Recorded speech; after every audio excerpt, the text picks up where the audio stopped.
بیانیہ کے کامیاب تجربے کیے ہیں، ان کے بیانیہ میں اظہار کی قوت، فکر و احساس کی بصیرت، تہذیبی ورثے کا ادراک، سماجی اقدار کا درک، سماجی مسائل کا شعور، نفسیاتی الجھنوں سے آگہی، درون ذات تصادم سے کما خوف وخوف، یہ ان کے افسانوں میں شامل ہے۔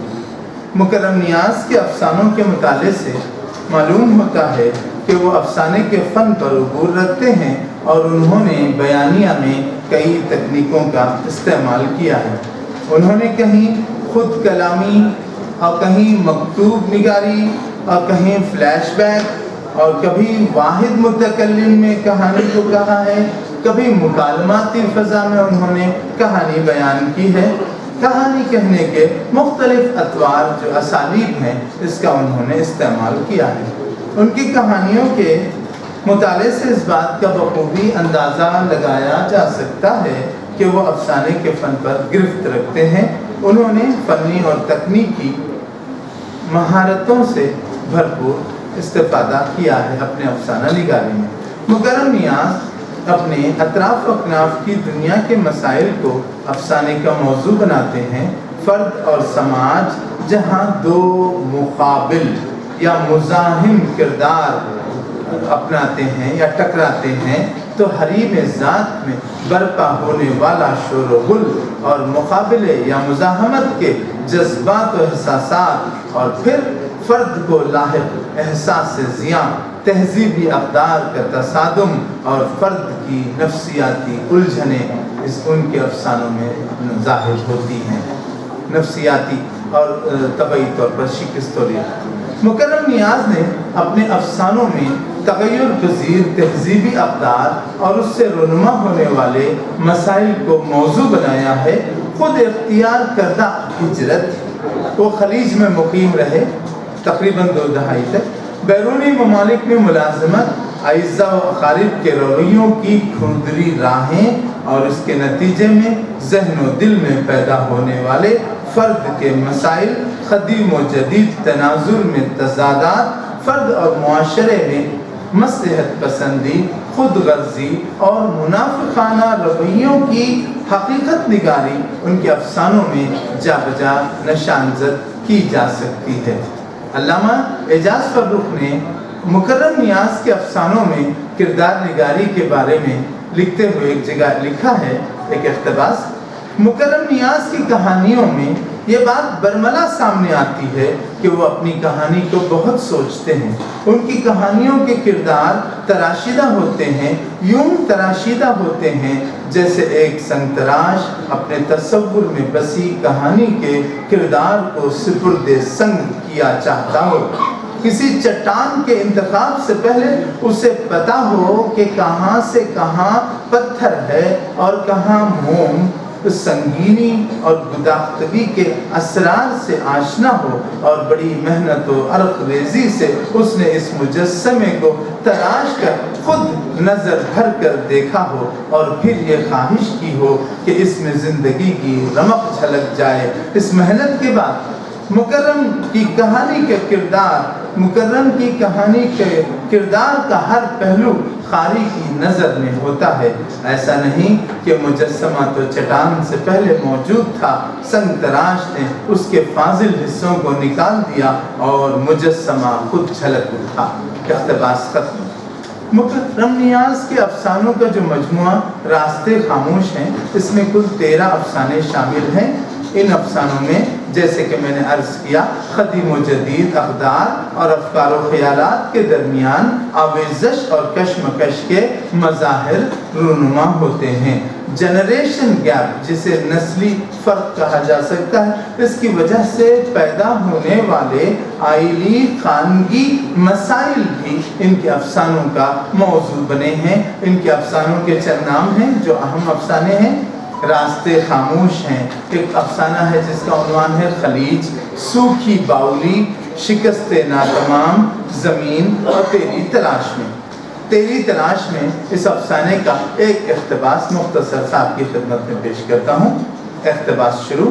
اب میں نے ایک طویل مسافت طے کرنی ہے، راستے میں مجھے کئی چہرے ملے، وہ سبھی میرے احباب اور اقربا تھے، مگر افسوس کہ ان تمام کی آنکھوں میں بھی اس شے کو نہ پا سکا جس کی مجھے تلاش تھی، ہے اور رہے گی بھی۔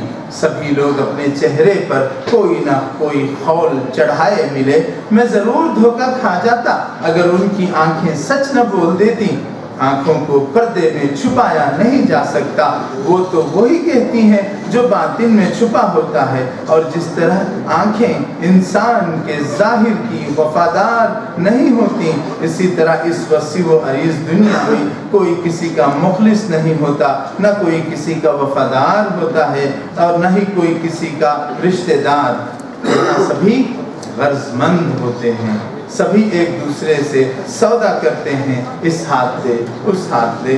اس طرح کے اقتباسات کو میں چھوڑتے ہوئے یہاں پر یہ بتانا چاہتا ہوں کہ مکرم نیاز صاحب کے ان افسانوں میں ایک بات جو محسوس کی جا سکتی ہے وہ یہ ہے کہ ان کے یہاں نظریہ حیات اور فلسفہ زندگی کا بہت زیادہ اظہار ملتا ہے، حالانکہ یہ افسانوں کے بجائے ناول میں ناول نگار اس چیز کو اختیار کرتے ہیں۔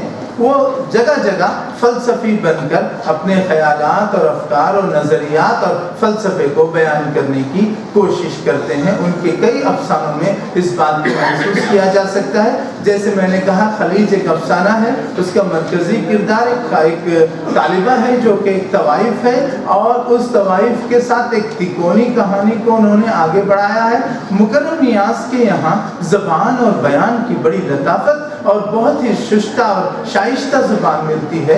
علامہ اعجاز فروغ صاحب نے کہا کہ مکرم نیاز کے یہاں الفاظ کو برتنے کا سلیقہ ہے، اور کیوں نہ ہو، مکرم اس ہنر سے بخوبی آشنا ہے۔ ان کو یہ ورثہ وراثت میں ملا ہے کہ ان کے والد رؤوف خلش وہ خود بھی ایک ادیب اور شاعر تھے۔ تو یہاں میں یہ کہنا چاہتا ہوں کہ مکرم نیاز کے افسانوں میں علامت نگاری بھی ملتی ہے، لیکن ان کے یہاں علامتیں محض علامت کی سطح پر نہیں ہوتی، وہ علامتیں اجاگر ہو جاتی ہیں اپنے تلازموں کے ذریعے۔ قاری کے لیے یہ منکشف ہو جاتا ہے کہ یہ کوئی تجرید نہیں ہے۔ انہوں نے مکرم نیاز نے اپنے افسانوں میں علامت نگاری کو تجرید سے محفوظ رکھا ہے، انہوں نے تجرید سے گریز کیا ہے۔ ان کے یہاں ابہام بھی نہیں ملتا، انہوں نے حتی المقدور احتیاط کی ہے کہ ان کے افسانوں میں اور ان کے بیانیہ میں ابہام در نہ آئے۔ انہوں نے ایک افسانوں کا ایک پلیٹ فارم ہے، میں یہاں یہ عرض کر کے اپنی بات کو ختم کروں۔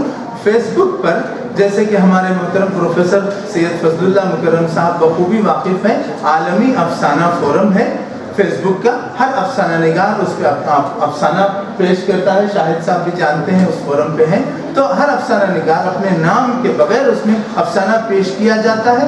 اس پر ناقدین اور جو قارئین ہیں وہ اپنی آرا دیتے ہیں، اور ان میں افسانوں پر صاف کھل کر گفتگو ہوتی ہے، کیونکہ افسانہ نگار کا نام بتایا نہیں جاتا، پھر بعد میں معلوم ہوتا ہے۔ تو مکرم نیاز صاحب نے اپنے افسانے اس فورم پہ پیش کیے، تو وہاں پر ناقدین نے جو تجزیہ کیا، بہت سارے لوگوں نے تجزیہ کیا ان کے افسانے خلیج پر۔ احمد ہمارے جو عبدالحمید ارشد عبدالحمید صاحب ٹونگ راجستھان کے ہیں، انہوں نے زبردست تجزیہ کیا ہے، اور اس افسانے کا گویا کہ ایک طرح سے اس کے معائب اور اس کے جو فنی اسخام ہیں اس کو انہوں نے پیش کرنے کی کوشش کی ہے۔ فن تو فن ہوتا ہے، جتنا ہو سکے فنکار کوشش کرتا ہے، فن میں پختگی آتے آتے ہی آتی ہے۔ مکرم نیاز صاحب نے بھی یہ افسانے جو شائع کیے ہیں، یہ ان کے تقریباً 2 دہائی قبل کے وہ افسانے ہیں جو اس وقت پر شائع ہو چکے۔ ان کو دوشیزہ کا جب ایوارڈ ملا تو کراچی ان کو بلایا گیا، وہاں پر ان کے افسانے کو جو ہے پسند کیا گیا اور ان کو انعام اول سے نوازا گیا۔ انہوں نے ایک کام یہ کیا مکرم نیاز صاحب نے، کیونکہ سوشل میڈیا کے آدمی ہیں، تو تمام ان تبصروں کو اور تجزیوں کو اپنے بلاگ تعمیر نیوز پورٹل پر محفوظ کر دیا ہے۔ وہاں پر ان افسانوں پر ناقدین نے جن آرا کا اظہار کیا ہے وہ بھی دیکھ سکتے ہیں، اور یہ کتاب راستے خاموش ہے، آن لائن امیزون پر اور فلپکارٹ پر دستیاب ہے، ان کے افسانوں کا مطالعہ کیا جا سکتا ہے۔ ان افسانوں کے مطالعے سے یقیناً ہمیں قدیم اور جدید میں جو تصادم ہے نسل کے درمیان اور سوچ کے درمیان اور جدید دور میں جس طرح سے انسان اپنے اندر خلا محسوس کرتا ہے، رشتوں میں جو تصنع آ گیا ہے، بناوٹ اور مصنوعی پن آ گیا ہے، ان سب پر انہوں نے سوالات اٹھائے ہیں۔ مکرم نیاز صاحب ایک کامیاب افسانہ نگار قرار پاتے ہیں۔ آپ سب کی حسن سماعت کا شکریہ ادا کرتے ہوئے میں اپنی جگہ لیتا ہوں۔ بہت بہت شکریہ۔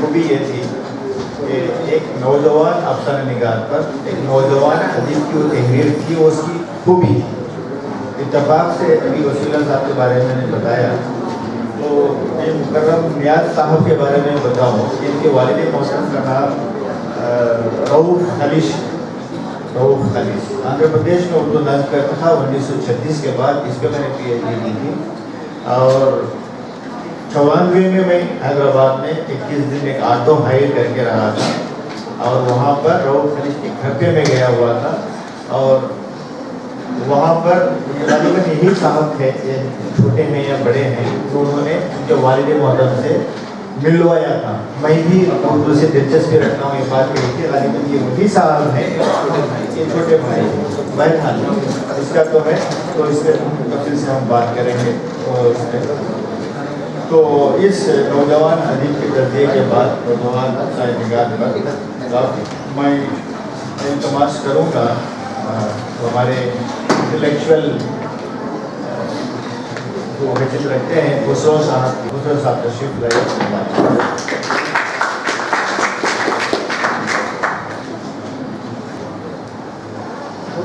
میں نے آج اپنے تاثرات کے اظہار کے لیے جو موضوع منتخب کیا وہ ہے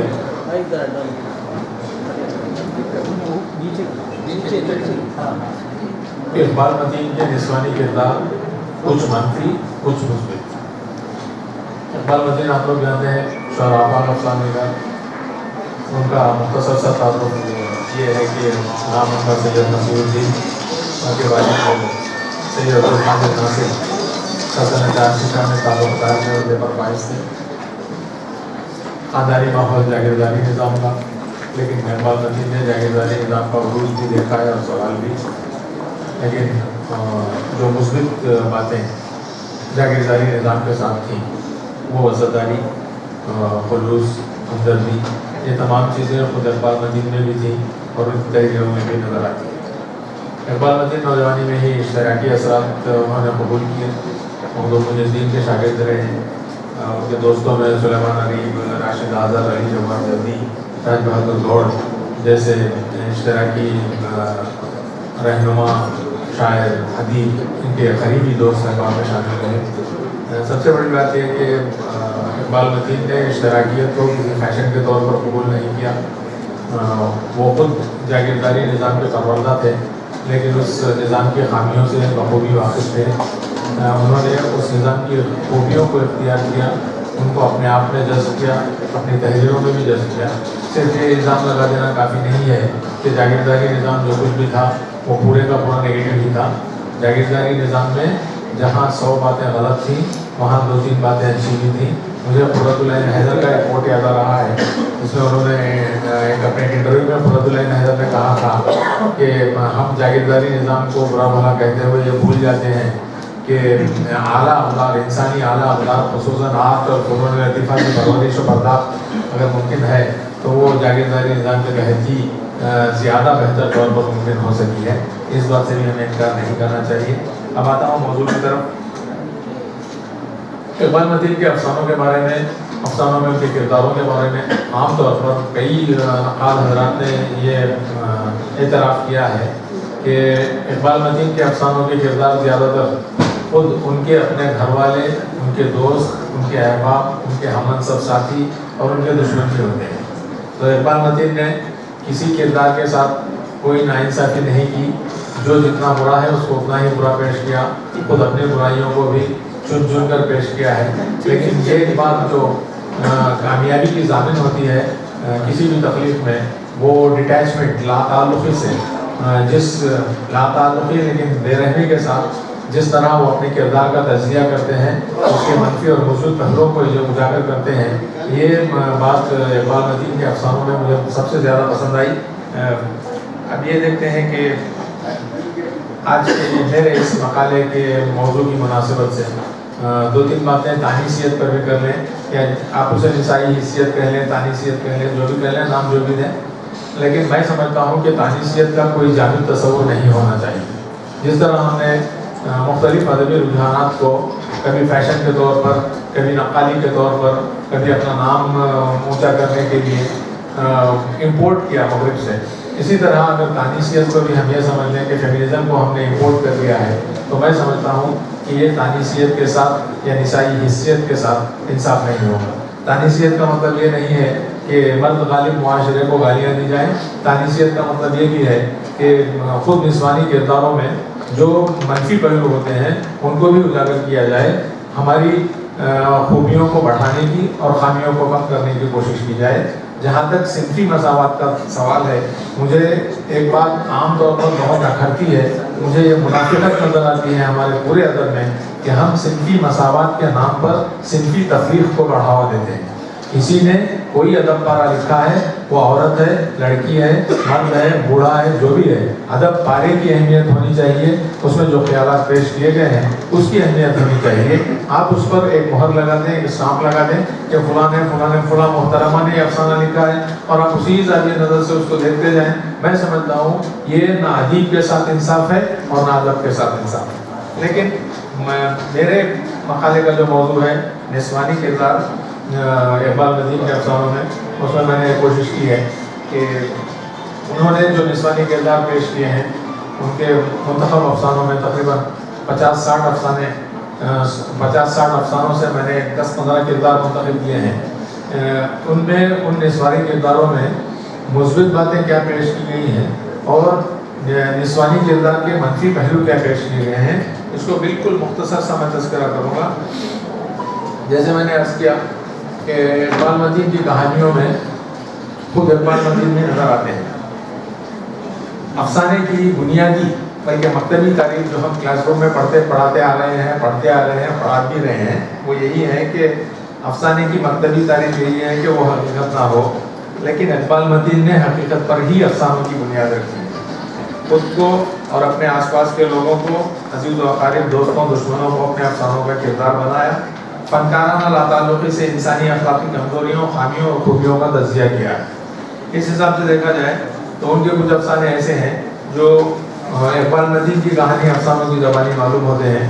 ان افسانوں میں بھی جو نسوانی کردار پیش کیے گئے ہیں ان میں سب سے پہلے میں تذکرہ کرنا چاہوں گا ان کا افسانہ اجلی پرچھائیاں کا، جس میں انہوں نے بہت بعد میں، اجلی پرچھائیاں چھپنے کے بہت بعد میں، جب ان کی یادوں پر مشتمل مجموعہ شائع ہوا تھا باتیں ہماری یہاں، یا اس کے بعد ان کے خاکے آئے تھے سونی مٹی کے بت، تو یہ باتیں ہماری یہاں میں جو انہوں نے اپنی یادوں کو مجتمع کیا تھا، اس میں انہوں نے اپنی پوری چیزیں بتائی تھی کہ انہوں نے پہلی شادی ان کی جو کزن سے ہوئی تھی، ان کی ہمزاد تھیں، تو ان سے شادی ہوئی، حالانکہ ہمزاد تھیں لیکن خاندان میں بہت اختلافات تھے۔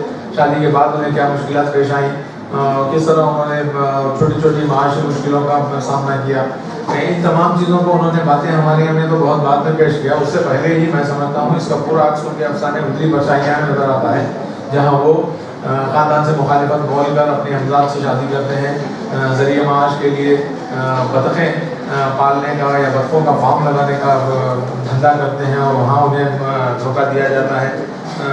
اس تمام ایپیسوڈ میں ان کی جو محبوبہ ہوتی ہیں، جو ان کی بیوی بن چکی ہیں، وہ کس ذہنی ہم آہنگی سے، کس ہمدردی سے اپنے زندگی کے ساتھی کا ساتھ دیتی ہیں، یہاں یہ نسوانی کرداروں کے روایتی اور مثبت پہلوؤں میں نے پیش کیا ہے۔ تو یہ دوسرا کردار ہے گلبدن بیگم کا، جو ان کے افسانے ملبہ میں ملبہ کا مرکزی کردار ہے۔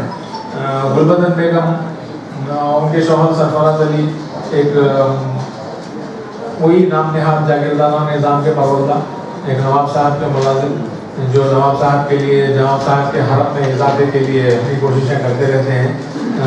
اتفاق یہ ہوتا ہے کہ نواب صاحب کو خود کی سرفراز علی کی اہلیہ پر ہی نواب صاحب کی طبیعت آ جاتی ہے، تو سرفراز علی کی اہلیہ جو گلبدن بیگم ہے وہ نواب صاحب کے حرم میں داخل ہو جاتی ہیں،